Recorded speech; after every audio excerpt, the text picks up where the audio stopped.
We open in a bustling murim marketplace, all noodle stalls and chatter, the kind of peaceful day that exists in these stories purely so it can be ripped away later.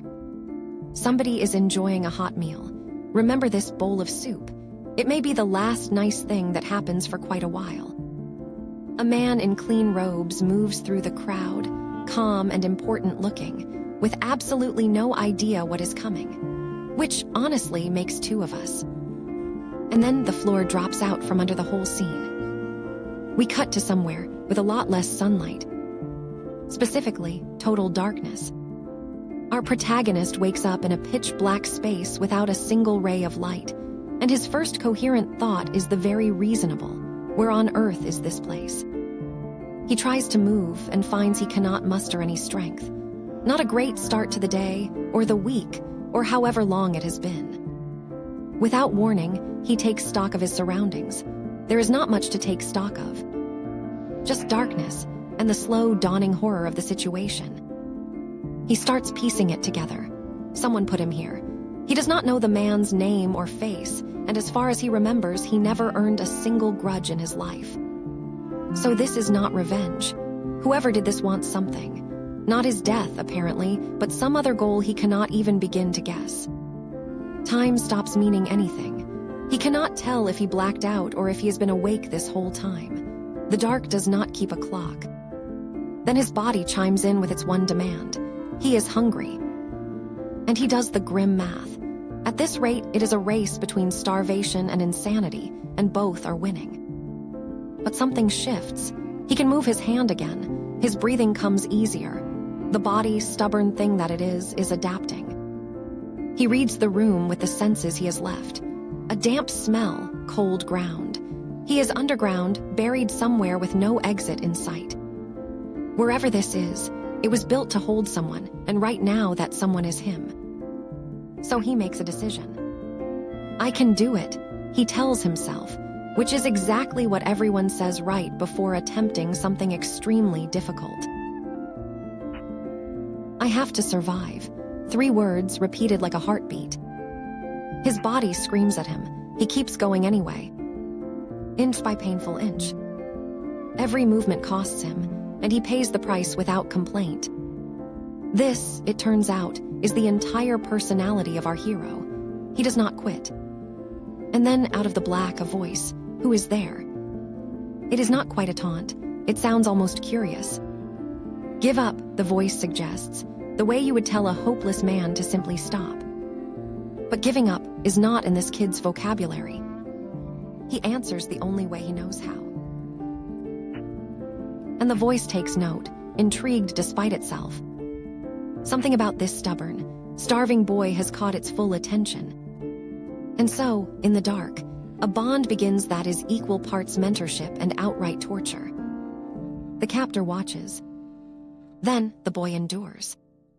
And the reaper of the drifting moon takes his first painful breath into existence. Whatever this pit is, he is getting out of it. The man has a grudge to earn and a whole revenge story to star in. He boils his entire existence down to the simplest possible mission statement. Eat to survive. I am going to survive, he swears. I will survive whatever it takes. He repeats it like a mantra, because in here a mantra is the only thing he actually owns. Then he scrapes by on whatever the dark provides, and we will politely not ask what that is. Day after day, if days even exist down here. His body learns the new rules. Endure, recover, repeat. He starts to move with a little more purpose, testing the edges of his cage, mapping a world he cannot actually see. Every small win is its own little war, and he is breathing hard through every single minute of it. Then he notices something that changes the whole picture. A sound, a presence, and then another.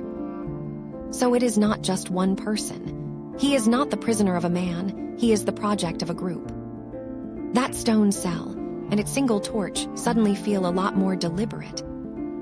Someone went to real trouble to build this place, and to keep him exactly where he is. He drags himself upright anyway. Spite, it turns out, is an excellent fuel source. He moves through the gloom. Searching, always searching for a way out or a way up. There is neither, not yet. But he files away every detail he can find.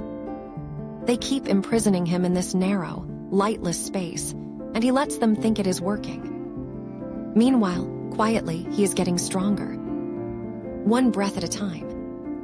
The dark that was meant to break him is slowly becoming the place that forges him. He survives another long stretch of nothing. And then another. Time blurs into a single gray smear. But the boy at the center of it is sharpening. Little by little. Every ache a lesson. Without warning, every scrap of food a victory. At that moment, every breath a small act of rebellion. He is quietly becoming something his captors never ordered.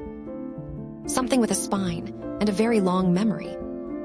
And the shadows holding him have no clue what they are growing down here. Spoiler, it is going to become a serious problem for them. He is not alone in the dark, it turns out. Something else lives down here. Then, something that slithers. His ears catch it before his eyes ever could. A dry, dragging sound across cold stone. He goes very, very still. And then it finds him. A big one. In a normal story, this is a disaster. For a starving prisoner, it is just dinner with an attitude problem. What follows is less a fight, and more a desperate wrestling match in total blackness. Coils versus willpower. He has no weapon, no light, and absolutely nothing left to lose. So naturally, he wins. But a win is a win, and this one comes with protein. The snake that came to eat him becomes the meal that keeps him alive. Circle of murim life. Stronger now, he turns his attention outward and wonders if it is the same in the other rooms. Other rooms, plural. The prison is bigger than his single cell. Which means there is more here to learn, and maybe more here to use. He starts exploring the edges of his world in earnest. Feeling along the walls. Counting his steps. Building a map in his head, brick by invisible brick. Whatever this place is, he intends to know it better than the people who built it. He finds passages. Moments later, he finds more darkness. Then, he finds the will to keep going. Let's go, he tells himself and heads deeper. Into the parts of the prison he was never meant to reach. One careful step at a time. The boy who could not muster any strength is now quietly scouting his own jail. Quite the upgrade. He presses on. Surviving still, against every odd stacked against him. His body has become a tool, honed by hunger and dark. And his mind is sharper than that snake's fangs ever were. The Reaper of the Drifting Moon is taking shape, one swallowed snake at a time. He keeps moving through the dark, and the dark keeps offering up surprises. There are structures down here, walls, frames, things built by human hands. He tests them, probing for weakness, like the survivor he has become. It's flimsy, he notes, flimsy he can work with. And then the dark hands him its biggest surprise yet. He is not the only living soul in this place. Still as the stone around them. Sizing up whether this is friend, foe, or future problem. Spoiler, in murim it is almost always a future problem. The figure steps into what little light there is. You'll see, they say, with the maddening calm of someone who already knows how this ends. Long pale hair, a single burning eye. Every inch of them screams dangerous, and probably very old. Good choice, they tell him, approving of something he does not remember deciding. It is the kind of approval that comes with strings attached. A great many strings. He does not trust it for a single second. But he listens, because down here information is worth more than food. And this person clearly has plenty of both. He learns his place in the pecking order. He is the one kid who is not part of any group. Because, yes, there are groups. The prisoners down here have sorted themselves into factions, complete with rules, territory, and politics. A whole little society, growing in the dark like mushrooms. And then, impossibly, he sees it, light from the ceiling. A thin golden seam in the endless black. Proof that up is a direction that still exists. He stares at it like a man seeing the sun for the first time, because he basically is. Hope, it turns out, is the most dangerous thing they could have let in. Because hope is what makes a prisoner start planning. And he is about to get very, very good at planning. Nearby, the factions do their thing. As the representatives, they say, let's distribute it. Wait, someone adds, sensing a newcomer. All eyes turn to the kid with no group. The wild card. Without warning, the one variable this underground society never thought to account for. At that moment, the factions decide to teach the groupless kid a lesson. It does not go the way they expect. I told you to say that again. One of them snarls, fists already swinging. He takes the hit. Without warning, he's insane, someone whispers, watching him stagger back upright. This bastard, another mutters, hasn't he gone completely mad? Why should I, he answers, to a demand he has zero intention of obeying. Defiance, in a place built to crush it, reads as pure lunacy. And maybe it is, but it is also the only weapon he has left. So he wields it loudly. Blood on his face, fire in his eyes. The factions, genuinely, do not know what to do with him. You cannot threaten a man who has already decided to die fighting. It quietly breaks the whole system they rely on. Word of the strange, new kid spreads through the dark. All the way up to the leaders. One of them in particular, who no doubt stands out the most among the leaders. A woman who runs her faction with an iron grip. I believe I have already answered that question, she says coolly to someone beneath her. Then the great equalizer arrives. Ah, it's meal time. And with it, the daily injustice. Why is there only this much? Someone complains at a portion that would not satisfy a sparrow. Food is power down here. And there is never, ever enough of it. We meet one of her people. He had the smallest build in her group, but he pulled his weight through sheer tenacity, and that makes him awesome. Small, scrappy, and badly underestimated. Basically, the protagonist's spiritual cousin. The two outsiders clock each other across the gloom. A flicker of mutual recognition. A beat later, the first thread of an actual alliance. Then the mood in the pit shifts.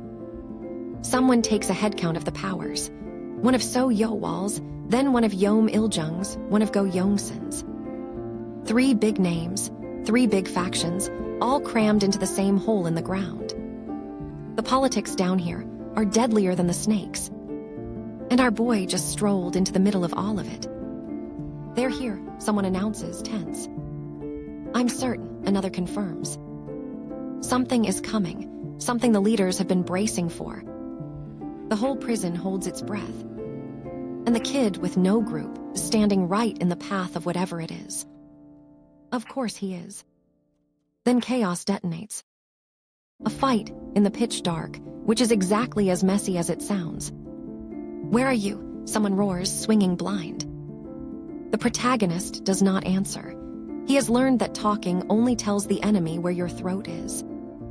He moves like he was born down here, because in a way he was reborn down here.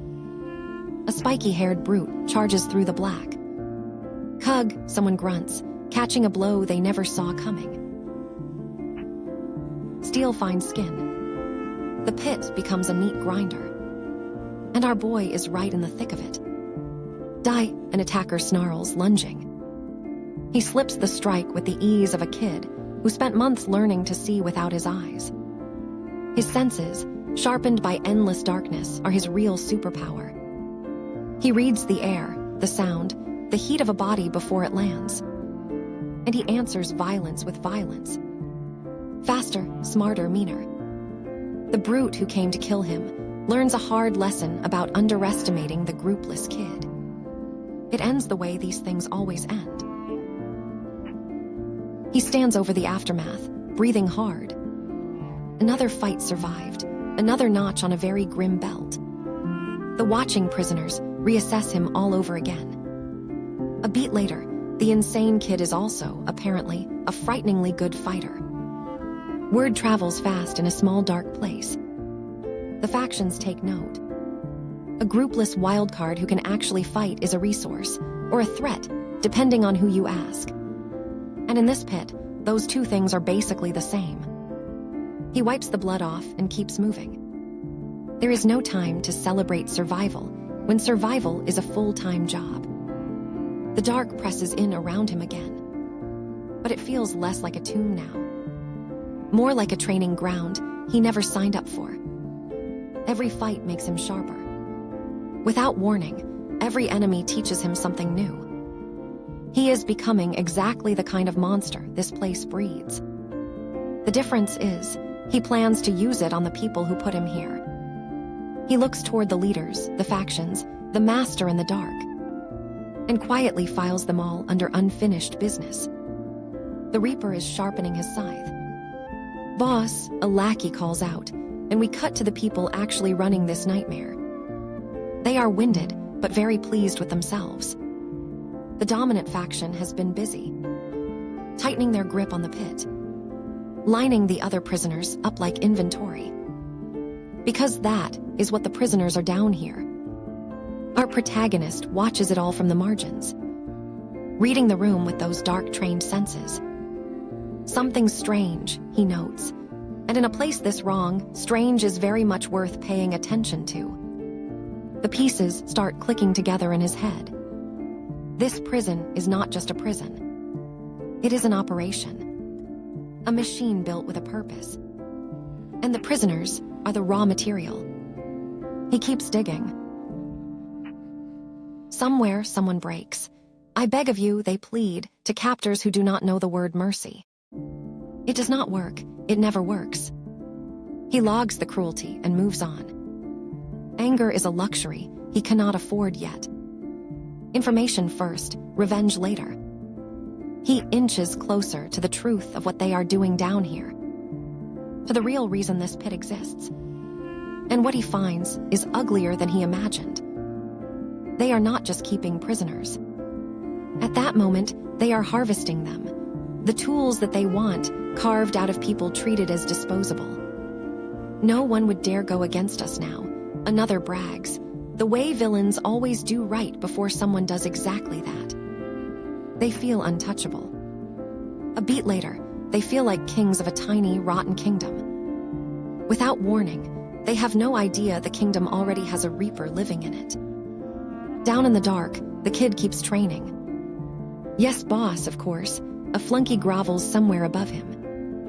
The hierarchy is absolute. He counts the guards. At that moment, he maps the routines. Moments later, he memorizes every single face he intends to remember. It is a long list, and it is getting longer. The Reaper is keeping a ledger, and every page is a debt. And now, we learn what this place actually is. Not just a prison. The worst school imaginable. Then, the instructors gather their captive students. Children, stolen and sharpened into weapons. And the curriculum is pure nightmare. They lay out the rules of the game. There's really only one rule. "I have not permitted any of you to open your mouths," an instructor says, establishing the vibe immediately. Obedience or death, those are the only electives. Then comes the horror. The last one remaining will possess the most potent poison. They are forcing the children to cultivate poison inside their own bodies. And the way you win is by being the last one still breathing. A death game dressed up as an education. The kids look at each other, doing the grim arithmetic. Friends become competitors, become corpses. Our protagonist takes it all in without flinching. He has already made peace with surviving at any cost. This is just survival with extra steps. Then the scope of it gets a lot bigger. We see a document, privy only to the Blood Shadow Group captain, a request for assassination. Duration, 7 years. Reward, 500,000 cold yang. Condition, leave not a single trace tied to the blood shadow group. So that is the answer. This is an assassin factory. The blood shadow group abducts children and forges them into ghosts with knives. Untraceable, disposable, lethal. And our boy is one of their unfinished products. He files this away too, another name for the ledger, blood shadow group.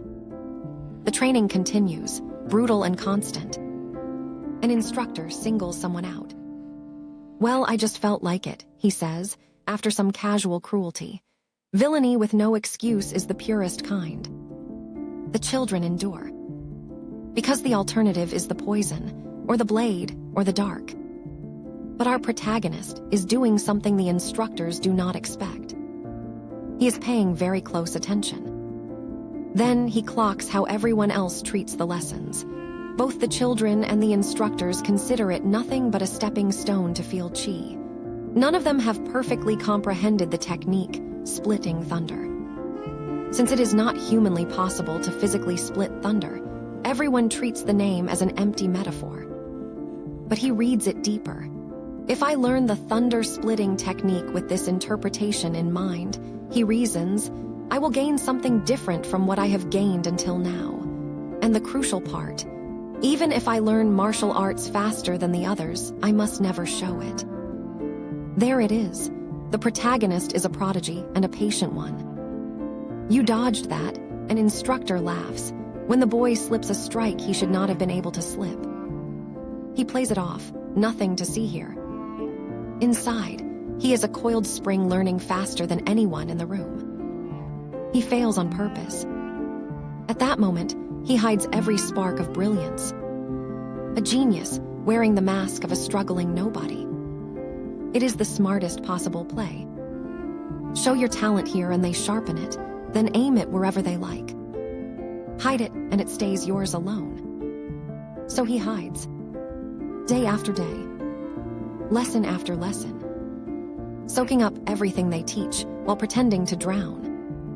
The splitting thunder technique slowly takes root in him, reshaped by his own stubborn interpretation. Becoming something the instructors never intended to create.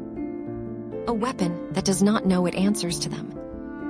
He trains in secret, in the dark, where no one is watching, refining the talent he keeps hidden. There are no issues. An instructor reports up the chain, with no idea the biggest issue is standing right in front of him. The machine grinds on, confident and blind. The Blood Shadow Group counts its future assassins. Unaware one of them is quietly counting back. He survives another lesson. Another day in the worst school in the world. And every day he grows quieter, deadlier, and more certain. The poison they want him to cultivate, he will cultivate. Without warning, the skills they want him to learn, he will learn. And then he will turn every single one of them back around. On the instructors. Then on the captain. A beat later, on the Blood Shadow Group itself. He breathes through the pain. At that moment, he waits through the dark. Moments later, he plans through the silence. Patience is the deadliest technique he is learning, and nobody is teaching it to him. The Reaper is almost ready. And when he is, the people who built this pit will wish they had simply let him starve. Because they did not raise a survivor, they raised an executioner. The dust settles on another brutal day. And we get a proper look at the power structure of this pit. The factions, the leaders, the pecking order written in scars. At the top sits one name that keeps coming up. A presence even the other leaders step around. Cold, controlled, and clearly the most dangerous person in the room. The other prisoners lower their eyes when she passes. She does not raise her voice. She does not have to. Power like her speaks for itself. And then she gets a name. She runs this dark little world with a grip like winter. Her faction is the one to fear. Disciplined where the others are chaotic.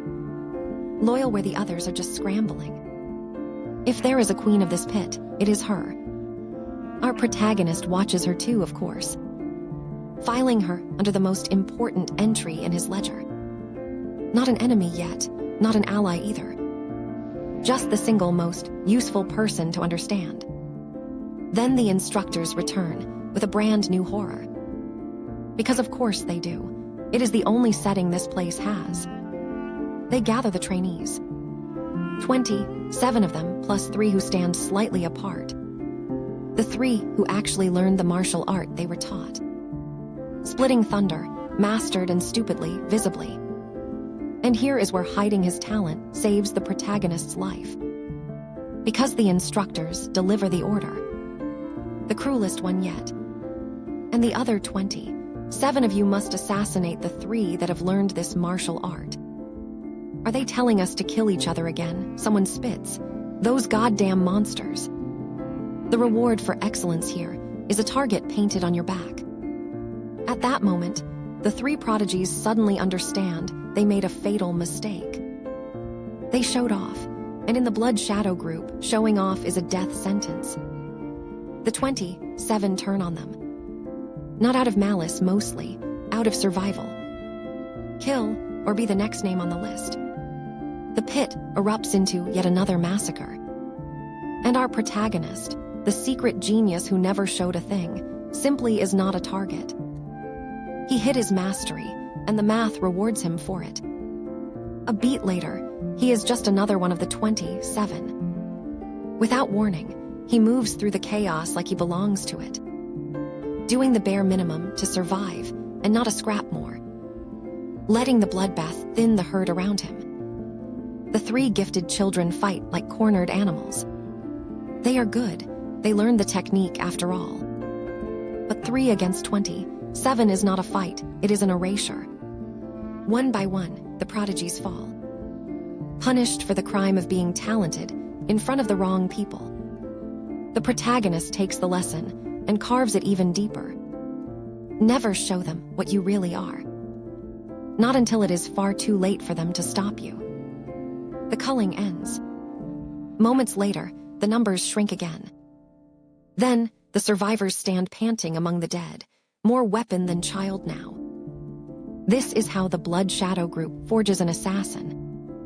By making him kill everything soft inside himself first. Our boy feels it happening. He lets it. Then, he will need the hardness for what is coming. The instructors look on, satisfied. Another batch refined. At that moment, another harvest of monsters. They do not notice the quiet one in the back. The one who killed the least and learned the most. A beat later, the one whose eyes never stop calculating. They are building their own executioner and calling it a success. Up the chain, the business carries on. Another contract crosses a desk. Reward, 500,000 cold yang. Condition, leave not a single trace tied to the Blood Shadow group. Their ghosts are in high demand. And every contract needs a fresh ghost to fulfill it. That is what the pit is for. A factory line of killers, fed by stolen children and watered with blood. The protagonist survives the night. As he always does. He counts the new dead. A beat later, he counts the instructors who ordered it. Without warning, he counts Pyo Wol and the captain and every faceless boss above them. The ledger grows another page heavier. And the patient genius in the dark keeps his head down. Waiting for the day, the math finally tips in his favor.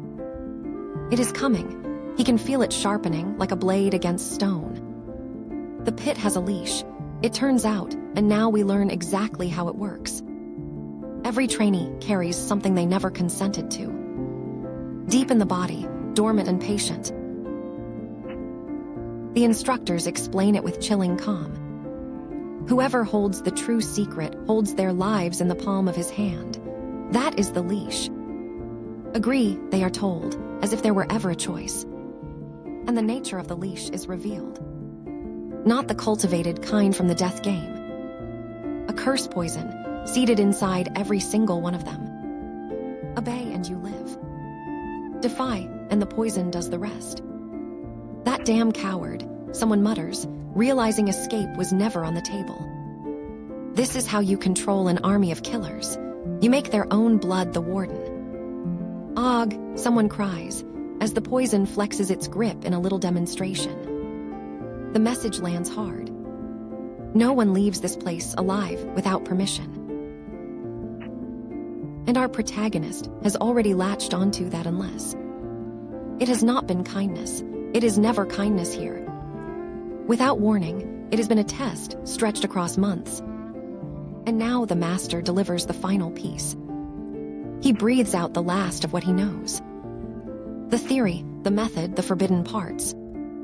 Everything the boy needs, handed over in the dark. And then the catch. Because there is always a catch.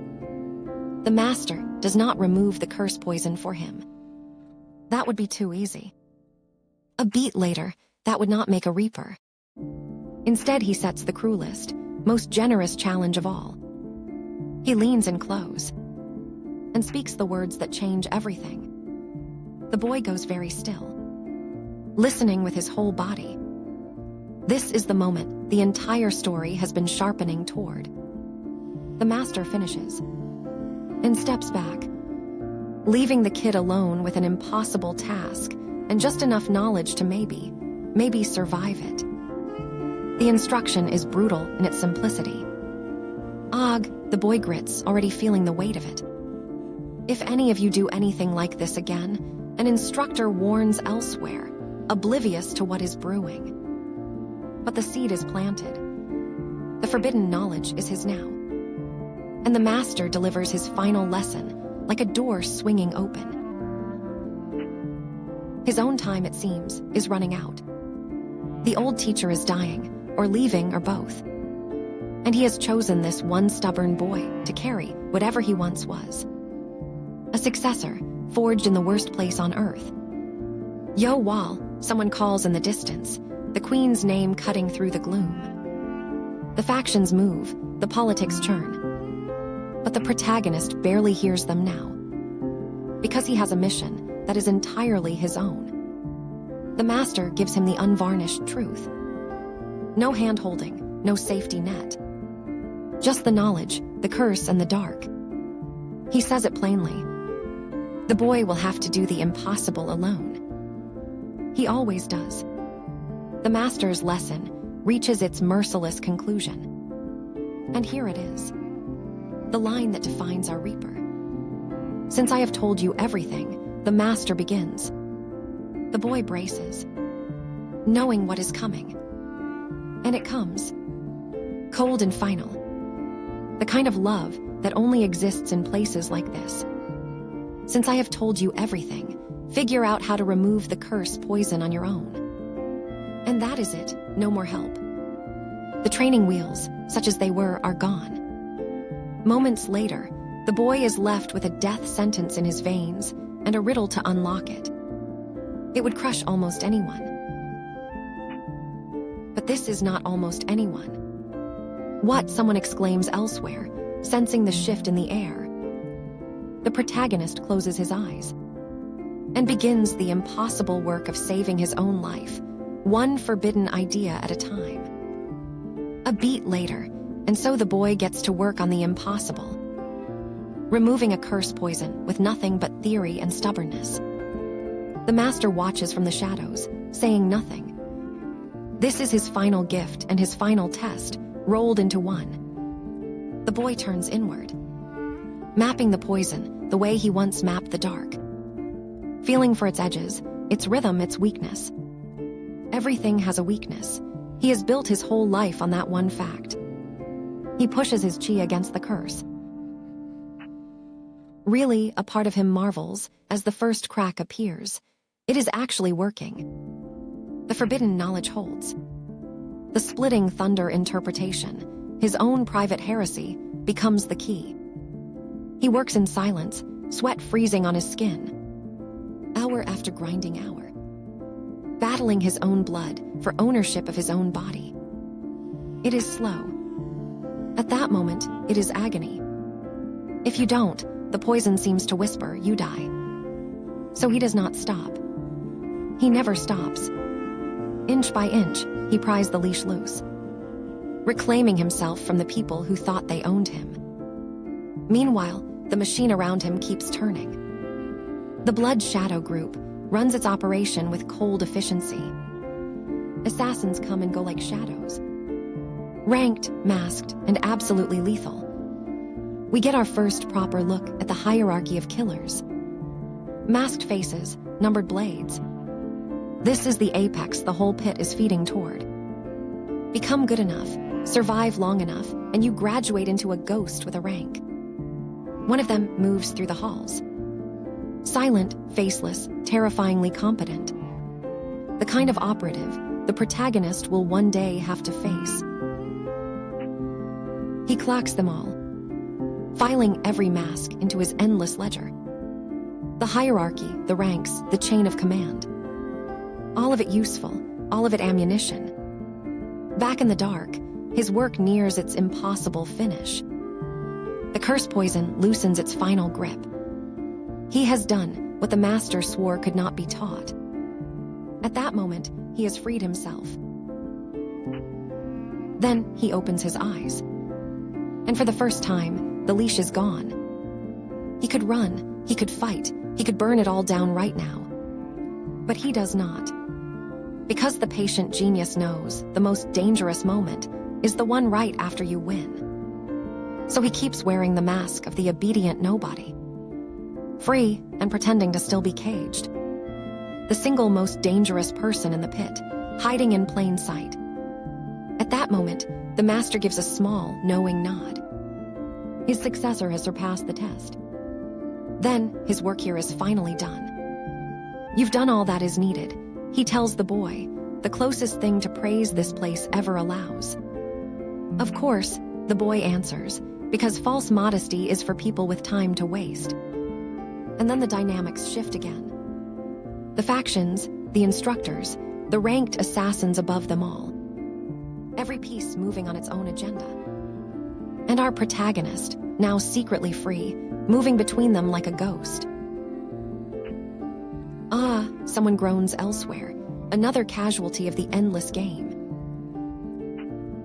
He waits for the one opening he needs. The factions jockey for position. Alliances form and shatter. So Pyo Wol consolidates her power. The instructors play their cruel little games. And above them all the ranks. The true monsters of the Blood Shadow Group. One in particular draws the eye. A figure of real authority. A blade with a number and a reputation. The fourth sword, one of the organization's elite killers and a name worth fearing. The hierarchy comes into focus.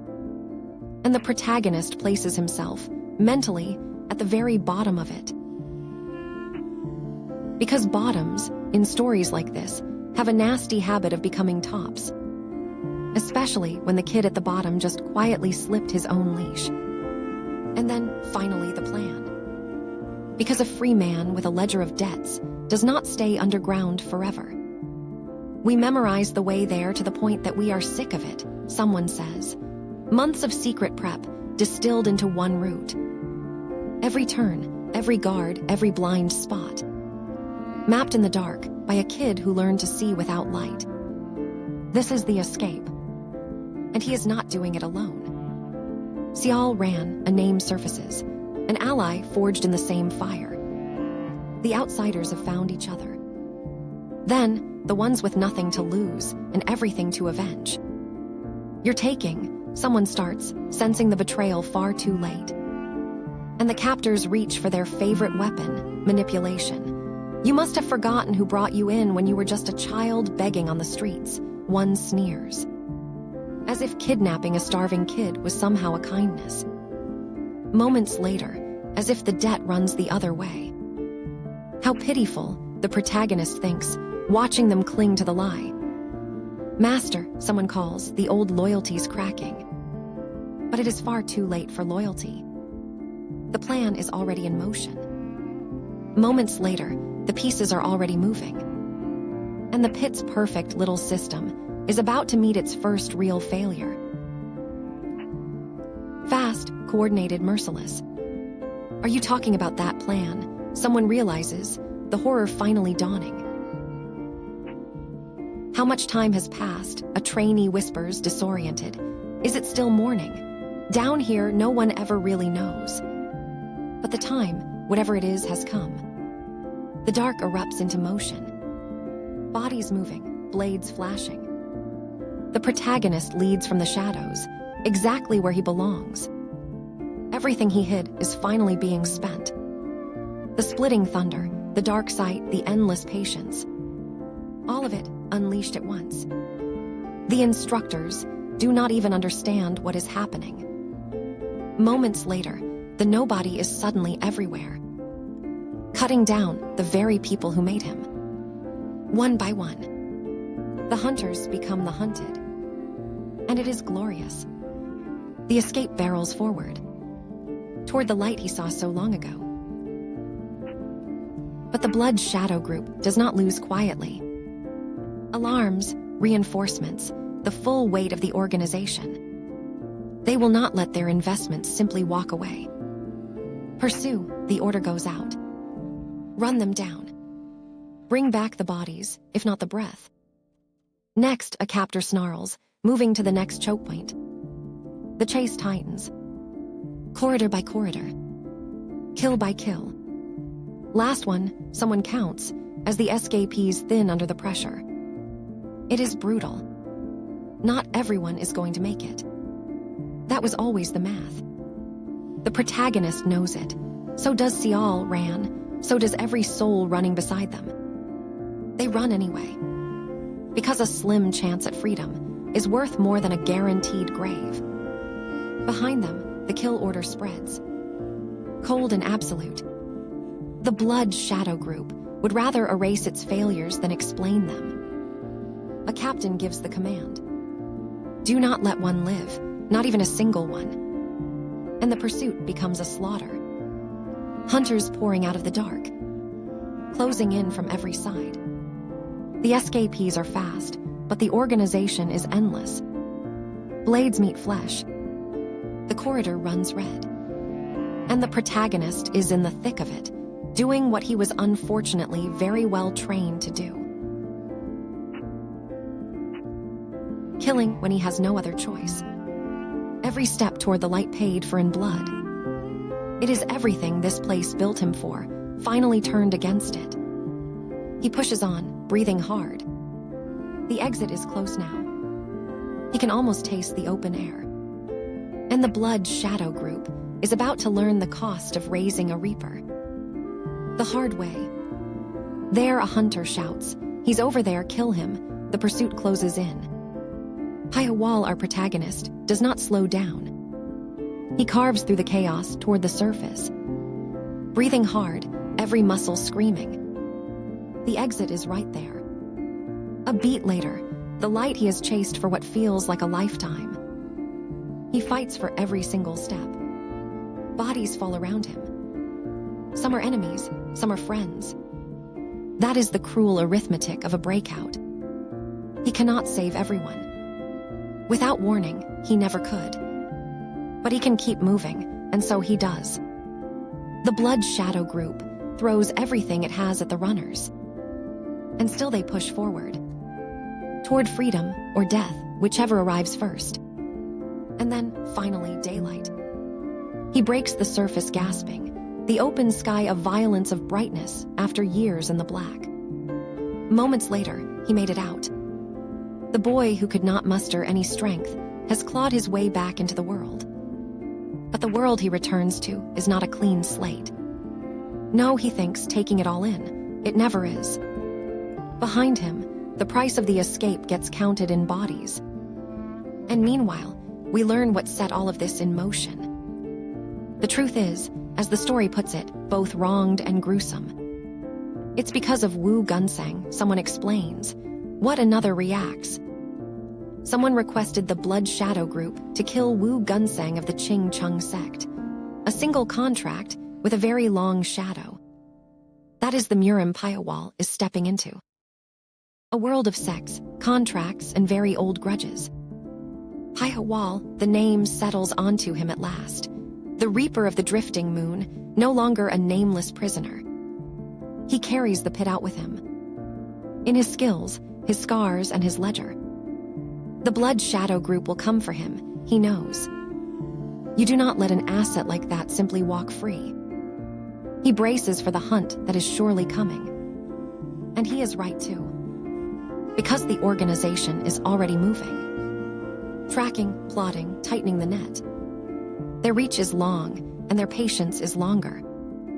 But Pyo Wol learned patience from the very best. What someone realizes, alarmed. Someone put tracking incense on the message. Espionage layered on espionage. Nobody in Murim trusts anybody. The plots tangle. Thou shalt kill. A creed rings out, the Murim's golden rule stated plainly. Everyone here lives by the blade. And Pyo Wol fits right in. He moves through this new world like he moved through the dark. Watching, calculating, filing names. The Ching Chung sect, the Blood Shadow group. All of it connected, all of it leading somewhere. And Pyo Wol intends to follow every thread to its source. We can win as long as we keep holding on. An ally insists in the middle of a clash. Because the fighting is far from over. Freedom did not buy peace, it bought a target. Enemies close in. Pyo Wol answers them the only way he knows how. With the deadly patience of a reaper. Blade work honed in the dark. Strikes no one sees coming. He turns every brutal lesson back on the people who taught it. And they are not ready for it. How could they be? They built a weapon and assumed it would always point where they aimed it. It does not. Moments later, it points at them now. The clash rages on. Steel and shadow. Pyo Wol fully in his element. The Reaper finally walking under an open sky. He holds the line. For everyone still standing. The Blood Shadow group's grip slips a little further. And the legend of the drifting moon's Reaper takes its first real breath. Out here, where the whole Murim can finally see it. He survives the fight. Of course he does. And he steps deeper into a world that has no idea what just escaped its basement. The contracts, the sects, the grudges, all of it waiting. Pyo Wol gets to work. The prison was only the prologue. Then, the real story starts now. In the aftermath, the cleanup begins. Bodies, evidence, loose ends. In Murim, the work is never finished just because the fighting stops. Someone barks the order. Clean up the rest, a voice commands, tidy as a butcher. Kug, a survivor groans, not long for this world. Pyo Wol watches it all from the edges, as is his habit. Reading the players, learning the board. So it was you, someone realizes, recognition cutting through the gloom. Connections snap into place. Old enemies, new faces, the tangled web of the Jianghu. Pyo Wol files every single thread. Nothing in this world is a coincidence, he has learned. Everything connects, if you are patient enough to trace it. Don't know either, someone admits under pressure, genuinely clueless. The interrogations begin. You, someone presses, how many times have I asked? The questions pile up. Information is the real currency out here. HMPH, a captive scoffs, defiant right up until he very much is not. Pyo Wol takes his own approach. Quieter, colder, far more effective. He does not need to shout to be terrifying. The dark taught him that much.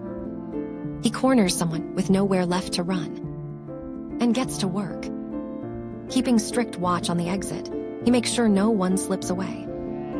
No witnesses, no leaks, no surprises. He learned that rule from the people he hates most. And he is going to use all of it against them. He turns to his captive. Yes, the man stammers, already breaking. Pyo Wol's reputation precedes the few seconds he has even had one. Let's see, he murmurs, the way a surgeon murmurs over a body.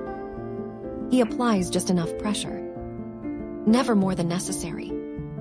WH, who are you? The captive whispers, terrified. A fair question, with a very long answer. Pyo Wol does not give it. He asks his own instead. And the man, wisely, decides to cooperate. I will let you go now, so answer my questions, Pyo Wol offers, in the tone of someone who absolutely will not. What is your name? Do Dajin, the man gasps. Who are you? I am a third-generation disciple of the Ching Chung sect. Lone Star of Ching Chung, a title surfaces. The threads tighten around a single famous sect.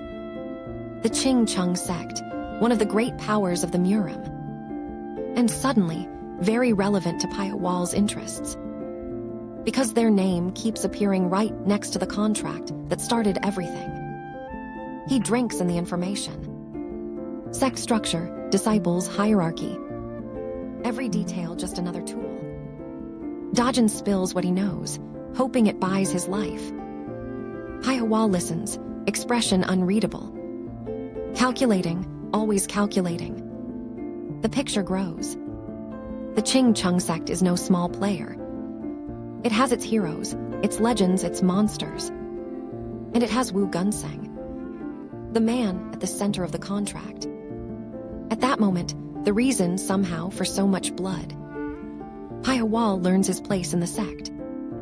A figure of real standing. Respected, feared, important. We meet the upper ranks of Ching Chung. Powerful martial artists, the kind whose names open doors and end lives. They carry themselves like the elite they are. Pyo Wol notes them too, possibly future targets. One stands out among them. The Ching Chung sect second in command, a blade of serious reputation. As expected of junior brother Wu, someone praises, the name landing again. Wu Gunseng is clearly a big deal in this world. And a big deal makes a big target. The wider conflict sharpens too. There is the looming threat of the Celestial Demon Union, the kind of apocalyptic faction every murim story keeps in its back pocket. A war is brewing beneath the war Pyo Wol is already fighting. Sex against demons, order against chaos. And one freed assassin, slipping quietly between all of it. Pyo Wol does not much care who wins the big war. He cares about his ledger. And right now the Ching Chung sect and the Blood Shadow group are both written on it. He lets Dajin go, or does not. The story keeps that close to the chest. Either way, he has what he came for.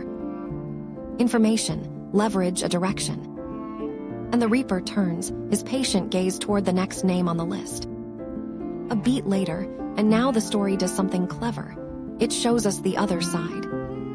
Away from the blood and the dark. To a place of mountains and quiet. The Ching Chung sect, in all its serene glory. A lotus on still water. Incense and discipline. The kind of peace Pyo Wol has never once known. Here, martial arts is a path, not a weapon. Or so they like to tell themselves. We meet the elders. Wise, bearded, carved from tradition. The pillars of a sect that has stood for generations. They train, they meditate, they pass down the old ways. It is a beautiful, orderly world. And somewhere out there, a contract has been signed to tear a hole in it. But for now, the sect does not know. For now, it is simply home. We follow the disciples through their days. Drawing swords at dawn. Living the disciplined life Pyo Wol was robbed of. And at the center of it, one name keeps rising. A disciple who outshines all the rest. Talented, dedicated, genuinely beloved. The pride of his generation. Without warning, the very man the Blood Shadow group was paid to erase. He trains harder than anyone. Moments later, he earns every bit of his reputation. His swordsmanship is clean, fast, and frighteningly precise. A genuine prodigy, the legitimate kind, raised in the light. Who are you? A younger disciple might ask, awed, before learning the name everyone already knows. He moves through the forms with effortless grace. The blade, an extension of his will. This is what a hero looks like in the murim. And the contrast with Pyo Wol could not be sharper. One forged in sunlight, one forged in the dark. Two products of the same brutal world, raised at opposite ends of it. The story is lining them up for something. You can feel it.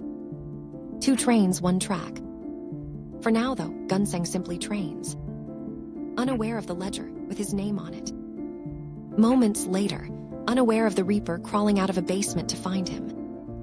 His sect brothers spar with him and lose cheerfully. Because being beaten by Gunseng is practically an honor. He has that effect on people. You're the best, Gunseng. One cheers and means it. The man is genuinely, infuriatingly likable. He smiles, modest about it.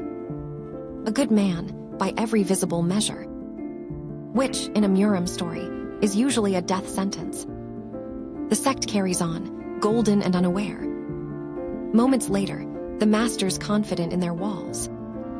Then, the disciples confident in their futures. None of them ready for what is coming. Because somewhere, the threads are pulling tight. The contract, the blood shadow group Pyo Wol. All of it converging on this one peaceful mountain. We linger a moment longer in the calm. The last calm, maybe, that the Ching Chung sect will ever get. Gunseng sheathes his sword. The sun sets over the sect. Beautiful, tranquil, doomed. And the story cuts away. Back toward the storm. Toward the Reaper closing the distance. Pyo Wol moves through the world like a rumor. Following the trail of the contract. Toward you, the narrative seems to whisper to Gunseng, he is coming. For you, or for the people who ordered your death. Pyo Wol's loyalties are his own, and he keeps them close. He trusts no one. Moments later, he owes no one. Then, he answers only to the ledger. And the ledger is leading him straight toward the Ching Chung sect's golden boy. The collision is coming. At that moment, the only question is which way it breaks. You, the story seems to promise, are about to meet the drifting moon's Reaper. And nothing about the murim will be the same after. The Ching Chung sect shows off its craft. The 70, 2 hard waves, a secret technique passed down through generations. It is beautiful to watch. Precise, powerful, decades in the making. This is the legacy Wu Gunseng inherited. And the legacy he embodies better than anyone alive. He flows through the technique like water that learned how to cut. The elders nod with quiet pride. Their prodigy is everything they hoped for. But pride in the murim attracts knives. And not all of those knives come from outside the sect. We pull back the curtain on the sect's own politics. Because greatness like Gunseng's does not exist in a vacuum. It casts a long shadow. And in that shadow, other ambitions fester. Other sons, other fathers, other futures. Every prodigy is somebody else's obstacle. The sect smiles on the surface. Underneath, it churns with rivalry. Who will inherit? Who will lead? Who will be remembered? Gunseng's brilliance makes those questions uncomfortable. For some people, fatally so. We meet a parent with a problem. A father whose own child is overshadowed. And who has decided to do something about it. The kind of decision that signs a contract with the blood shadow group. His reasoning is, in its own twisted way, almost relatable. He is not a monster in his own story. Moments later, he is just a father. A father who has made peace with a terrible thing. A beat later, he lays his motives bare. No grand evil, just love bent the wrong way. He looks at his own son. And at the boy standing between his son and everything. Then, and he makes his choice. You can even call me petty, he says. Petty, scheming, whatever you like. He does not care about the words. Moments later, he cares about one thing only. As long as I can protect my son. And there it is, the human rot at the root of the contract. Wu Gunseng is not being hunted by a demon. He is being hunted by a jealous father with a checkbook, which is somehow worse. This is the murim Pyo Wol crawled up into. A world where the knives come from family. Brother Wu, someone calls Gunsang, all warmth and brotherhood. And Gunsang answers in kind, trusting, oblivious. He has no idea that somewhere a man has decided, you can even call me petty, as long as I can protect my son. Gunsang trains on, perfecting his sword, sharpening his future, building a legend that someone has already paid to end. The dramatic irony is thick enough to cut. He is the best, and the best are always the first to fall. Meanwhile, the threads keep converging. The father's contract, the Blood Shadow Group's assassins, and Pyo Wol, the loose end nobody planned for. Walking into the middle of a scheme that has nothing and everything to do with him. He does not know Gunsang yet. Then, he only knows the name on the contract, and the names of the people who profit from it. What could a man like that possibly need? Someone scoffs, badly underestimating the wrong person. Stop, a voice cuts in, sensing danger far too late. Because danger has a name now. And it is moving through the murim like a tide. Pyo Wol closes in. On the contract, the schemers, the truth. The Ching Chung sect's quiet little crime is about to get very loud. And the golden boy at its center has no idea. The Reaper is almost at the gates. And the people who thought they could buy a clean murder are about to learn exactly what an unclean one looks like. The pieces are all on the board. Moments later, the scheming father, the Blood Shadow Group, every one of them moving toward the same bloody point. The story tightens like a noose. And somewhere in the dark, a blade is drawn. The collision is no longer coming. It is here. And 1,000 panels in, the drifting moon's Reaper finally steps into the light to claim his story. Pyo Wol does what he does best. He hunts the truth. Cug, an informant, grunts, giving up what little he knows. Piece by piece, the picture sharpens. Pyo Wol has a gift for this. Years of reading, the dark made him a master of reading people. And the contract tells a story, if you know how to listen. He works the logic backward. The culprit, he reasons, is someone who knows Wu Gunsang well, and someone who feels inferior toward him. Not a stranger, not the celestial demon Union. Over there, a lead surfaces, and Pyo Wol follows it. He moves through the murim like a shadow with a purpose, asking the right questions of all the wrong people, cutting through lies and calamities alike. He is patient, he is precise, and he is very, very hard to lie to. The trail leads inward, toward the sect, toward the family, toward the rot. Exactly where he expected it to lead. He is not alone in this, either. Xiao Ran, his fellow escapee, moves alongside him. The bond forged in the pit holds in the open air. Two survivors, watching each other's backs. It is the closest thing to trust Pyo Wol ever allows himself. Together, they close the net, tracing money, motive, and means, until the schemer realizes he is being hunted. Catch him, someone shouts, as a thread tries to slip free. The chase is on. But you do not outrun a Reaper. Pyo Wol has been chasing prey through darkness his entire life. Daylight only makes it easier. He runs the lead down and extracts the truth the way only he can. Cold and certain, the web comes apart in his hands. Name by name, lie by lie, until only the ugly center remains. A betrayal dressed up as ambition. A murder ordered over wounded pride. Pyo Wol has seen it 100 times. It never gets any less pathetic. He files the new names into the ledger. The schemers, the middlemen, the enablers. Everyone who so much as touched this contract. All of them now his business. Because Pyo Wol does not do half measures. When he pulls a thread, He unravels the whole garment. Yes, a captive confirms, sealing his own fate. The confession lands, and the conspiracy is laid bare. Someone close to Gunsang paid to have him killed. Then, someone who smiled at him in the courtyard. A beat later, someone who called him brother. The murim, in a nutshell. Pyo Wol absorbs it without surprise. He stopped being surprised by cruelty a long time ago. Then, he simply adds it to the list. And keeps moving. Toward the next answer. At that moment, toward the man at the very top of this small, vicious plot.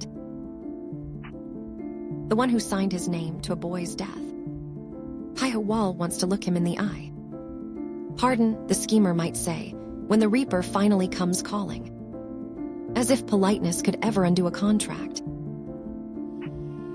Nothing can now. The reckoning is already written. Pyo Wol just has to deliver it. He closes in on the heart of the scheme. Patient, relentless, inevitable. The murim does not know it yet. But a new kind of predator is loose in it. One that hunts the hunters. But who, the question still hangs over the sect. Who would do this to Gunsang? Pyo Wol already knows the shape of the answer. And he is about to put a face on it. The contract sits at the center of it all, like a spider in a web. Every death, every scheme, every panicked whisper traces back to it. Pyo Wol reads it again, committing it to memory. Not that he could ever forget. Privy only to the Blood Shadow Group captain. Duration, 7 years. Reward, 500,000 cold yang. Condition, leave not a single trace. The words are burned into him now. This is the machine he intends to dismantle. Brick by brick, body by body. And he has already started. His campaign through the murim leaves marks. Quiet ones at first. Ho-oh, someone reacts, stumbling onto his handiwork. A missing man here, a silenced witness there. The kind of disappearances that make powerful people very nervous. Pyo Wol is methodical. He removes the pieces in an order only he understands. Working his way up the chain. Toward the hands that signed the contract. The schemers feel the floor shifting under them. Their certainty curdles into fear. Someone is coming for them, and they do not know who. That is the worst kind of fear. The kind with no face to bargain with. Pyo Wol gives them nothing. No warning, no demands, no mercy. Just consequences, arriving right on schedule. Right, someone stammers, realizing too late what they walked into. What another gasps as the trap closes. They never see him until it is already over. And by then, it is always too late. Bastard, wah, wait, one of them cries, the universal last words of a man who thought he was untouchable. Wait is not a word the Reaper recognizes. He finishes what he came to finish. Clean, efficient, final. Another name crossed off the ledger. And the panic spreads. The conspirators turn on each other. Come, one orders his men, scrambling for protection. But there is no protection from a ghost. The legend grows in the whispers of the terrified. It is the only name they have for the thing hunting them. Understood, an assassin acknowledges grimly, sent to deal with a problem that deals with people like him for breakfast. The Blood Shadow Group itself takes notice. Their escaped asset is not just surviving. He is dismantling their business one client at a time. They send their own to stop him. Ranked killers, real threats. The kind the pit was built to produce. And Pyo Wol meets them in the dark, where he has always been strongest.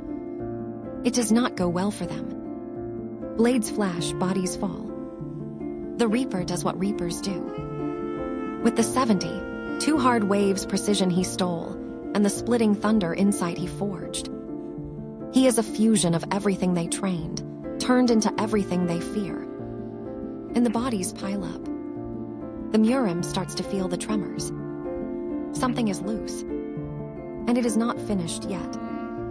Poison, someone realizes, recognizing the calling card. The pit's curse, turned into a weapon by its most dangerous graduate. Pyo Wol uses everything they gave him against them. It is the most elegant revenge imaginable. The Pear Blossom Squad is nowhere to be seen as well. Someone reports, alarmed.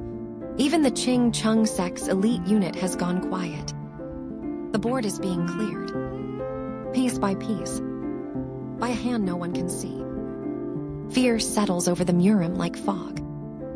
Everyone connected to the contract starts looking over their shoulder and finding only shadows. How, a survivor gasps, having glimpsed the Reaper and lived barely. The stories multiply, each one more terrifying than the last, and every single one of them true. The Ching Chung sect senses the danger circling. They will demand soon, of the ghost in their midst. But for now, they only feel the cold. The Reaper draws closer to the heart of it. To Wu Gunseng. To the scheming father. At that moment, to the moment all these threads finally meet. And the murim holds its breath. The Reaper moves through the murim like a rumor made flesh, closing distance on the men who bought his childhood. He has questions, and only one way of asking them. Each confrontation peels back another layer of the scheme. Who looked away? The answers all point in the same direction, toward a betrayal dressed up as ambition. Pyo Wol absorbs it all without flinching. He has been numb to worse since he was a boy. And then the accusations turn back on him. Someone has put the pieces together. They look at the Reaper and finally understand. It all leads to one terrible conclusion. And they say it out loud. The realization lands like a verdict. A beat later, the room goes cold. Everyone present knows what comes next. But first, they need to hear it confirmed. It was you, the one who killed Gunseng, they say, the words equal parts terror and accusation. I was kidnapped and brought here when I was 14, Pyo Wol answers. I never had the luxury of distinguishing between right and wrong. A beat later, it is not an apology. Without warning, it is an explanation delivered without heat. This is who they made when they threw a child into a pit. They wanted a weapon, and they got one. Now the weapon has a will of its own. And it has come home. The accuser recoils from the answer.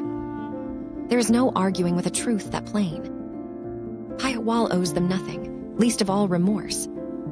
He stands in the ruin of their certainty and lets the silence do the talking.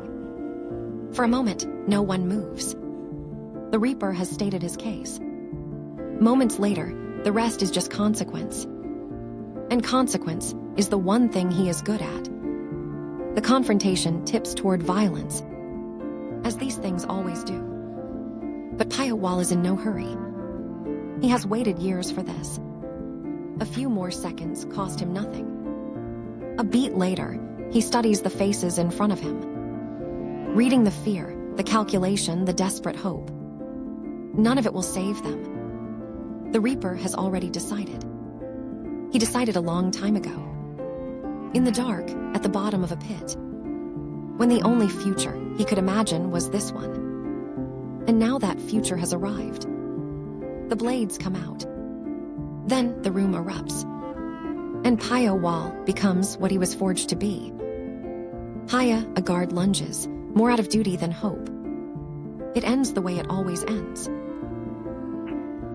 Another debt settled.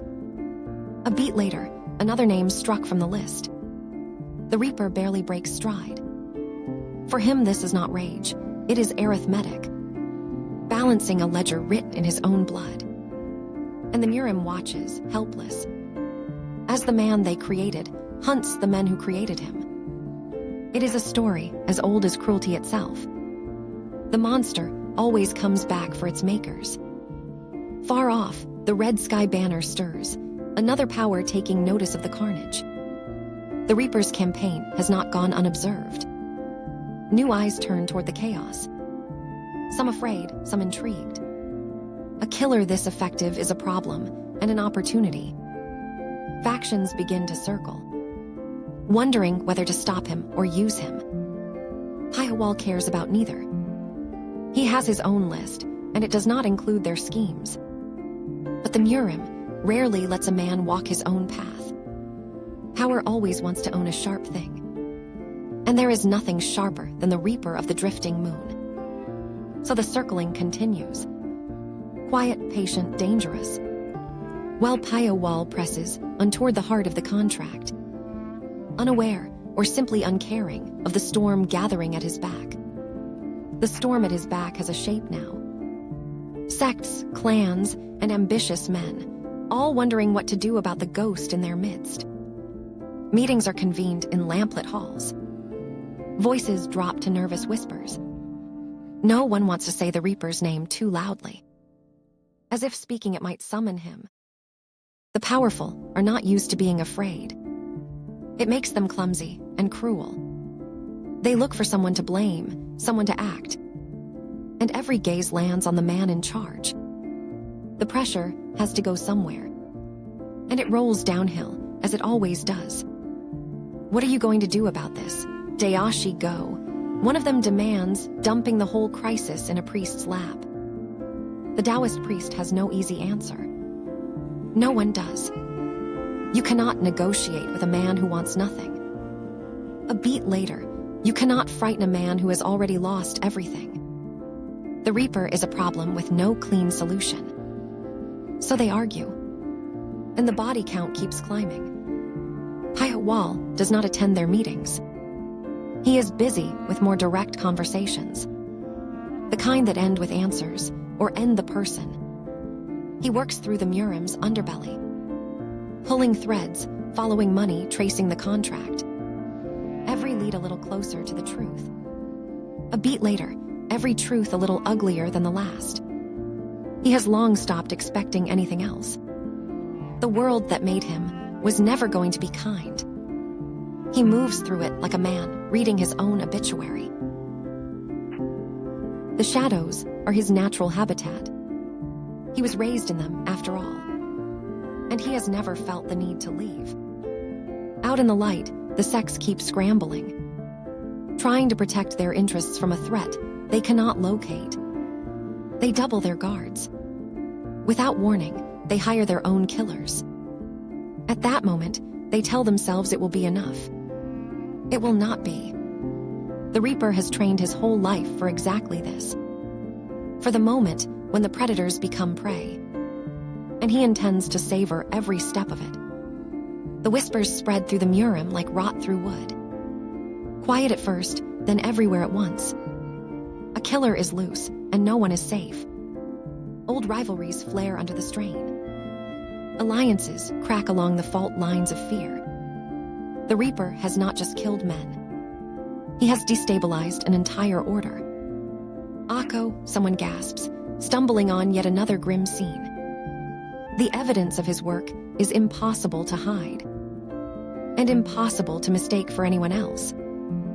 The Reaper of the drifting moon has a signature. Cold, clean, and final. Pyo Wol does not advertise. He does not need to. His results speak loudly enough. Oh, a survivor breathes, having seen the aftermath.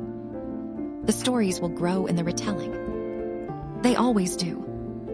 But the truth is grim enough on its own. A boy was stolen, broken, and remade into a blade. And now, the blade has come for everyone who held the hammer. It is justice of a brutal kind. The only kind the murim ever taught him. Pyo Wol does not call it revenge. He does not call it anything. At that moment, he simply does the work and moves on. To the next name, the next door, the next truth. The sects feel him closing in. Like a tide they cannot hold back. And the smart ones start making contingency plans, while the proud ones prepare to fight. Both will learn the same hard lesson. If you build a monster, the priest mutters grimly, you should not be surprised when it comes home. It is the only wisdom this whole bloody affair offers. And no one wants to hear it. So the murim braces for the Reaper's next move. knowing it is already too late to stop him. And the murim's weight is rewarded in the worst way. The sex send a real fighter this time. Not a hired thug, but a trained sword. Someone with a name and a reputation to protect. He comes looking for the Reaper, blade ready. Confident in his training, his lineage, his edge. It is a confidence he is about to regret. Pyo Wol meets him without ceremony. He has fought better and forgotten them by morning. The swordsman takes his stance. Formal, precise, textbook perfect. Everything Pyo Wol's training was designed to dismantle. The two killers measure each other. One raised in a sect, the other in a pit. The difference will decide everything. Then the swordsman strikes first. Fast, clean, beautifully formed. And Pyo Wol is simply not where the blade lands. He reads the attack before it finishes forming. Years of survival compressed into instinct. The sword cuts empty air. And the Reaper answers from an angle no form accounts for. This is the gulf between art and warfare. Beauty versus necessity. And necessity wins every single time. The swordsman recovers, shaken. He has never faced anything like this. No rhythm to predict, no honor to exploit. Just a shadow that wants him dead. All right, let us see, he mutters, summoning his real technique. He commits to his strongest art. The move he has saved his whole life. Steel hums with channeled energy. The air itself seems to sharpen. This is the sect's pride, made manifest. And it is genuinely dangerous. Even Pyo Wol takes it seriously. He has not survived this long by underestimating people. For the half, breath of weakness every technique hides. The swordsman builds toward his finishing blow. Power gathering at the tip of his blade. A killing strike, generations in the making. And then he unleashes it. Flying sword, he calls, the steel leaving his hand like a living thing. The blade screams through the air. Guided by will, sharpened by mastery. It is a magnificent attack. And Pyo Wol slips it by a finger's width. Because magnificent is not the same as unbeatable. The Reaper closes the distance, the sword left open. A flying blade is a blade, no longer in your hand. And a swordsman without his sword is just a man. Pyo Wol has made a career of that lesson. The technique that was meant to end him becomes the swordsman's undoing. He committed everything to one perfect strike. And the Reaper simply outlasted it. Now the distance is gone. And so is the swordsman's advantage. He reaches for a defense that is no longer there. His flying sword hangs uselessly in the air behind the Reaper. It was a brilliant gambit. Without warning, it just met a better one. Pyo Wol moves in for the finish. No flourish, no gloating. Just the quiet efficiency of a man ending a threat. The swordsman's eyes go wide. He understands, far too late. That skill alone was never going to be enough. Not against something forged in the dark. The fight ends as the others do. With the Reaper standing, and his enemy not. Another emissary the sex will not see again. At that moment, another message they cannot ignore. Pyo Wol retrieves his composure and his calm. As if nothing happened at all. To him, almost nothing did. He cleans his weapons and moves on. Toward the next obstacle between him and the truth. While the murim absorbs yet another humbling loss. The Reaper's reputation travels faster than he does. And reputation, in the murim, attracts a certain kind of visitor. Not just enemies. People with problems only a killer can solve. Right, one of them thinks, steeling herself to approach the deadliest man alive. It takes a particular desperation to seek out the Reaper. You do not knock on death's door for small things. Without warning, you knock when everything else has failed. And someone is about to knock. A figure moves through the shadows toward him. Oh, hesitant, frightened but determined. Carrying a request too dangerous to say aloud anywhere else. Pyo Wol senses the approach long before it arrives. He always does. Moments later, he waits to see what the world wants from him now. It is rarely anything good. The visitor steps into the open. Nervous, fine dressed, clearly out of her depth. Not a fighter, not an assassin. Someone from a world of silk and politics, which makes her presence here all the stranger. She has come a long way to find him, and she is terrified of what she is about to ask. Pyo Wol regards her without warmth. He has learned that everyone reveals themselves eventually. You only have to wait. The woman gathers her courage, her hands trembling at her sides. Behind her, someone tries to stop this madness, to pull her back before she crosses a line she cannot uncross. But she has made up her mind. Whatever drove her here is stronger than her fear, and that makes her dangerous in her own way. Ah, an attendant gasps, realizing the request cannot be unmade. The words are already forming on her lips. There is no taking them back now. A request made of the Reaper is a kind of contract, and contracts with him end in blood. She knows this. She came anyway. Whatever she wants it badly enough to risk everything. Pyo Wol simply listens, letting her decide how far she will go. The attendants beg her to reconsider, to walk away while she still can. Damn it, one of them swears, unable to stop what is happening. But Lady Wu is past listening. Her grief or her fury has made the decision for her. She steps forward into the Reaper's full attention, a small figure facing the murim's deadliest shadow. And she does not flinch. Whatever she has lost, it has burned the fear out of her. Pyo Wol recognizes that kind of resolve. He has worn it himself. It is the look of someone with nothing left to protect but a purpose. She meets his eyes and holds them, and that alone earns a flicker of his respect. Oh, an attendant whispers, watching the impossible unfold. A noblewoman bargaining with a Reaper. It is the kind of scene that becomes a legend or a tragedy. Pyo Wol waits for the words, the ones she traveled all this way to say. At that moment, the ones that will set something terrible in motion. And finally, she finds them. Her voice steadier than her hands. You mustn't, Lady Wu. Her attendant pleads one last time, knowing it is hopeless. But the plea falls on deaf ears.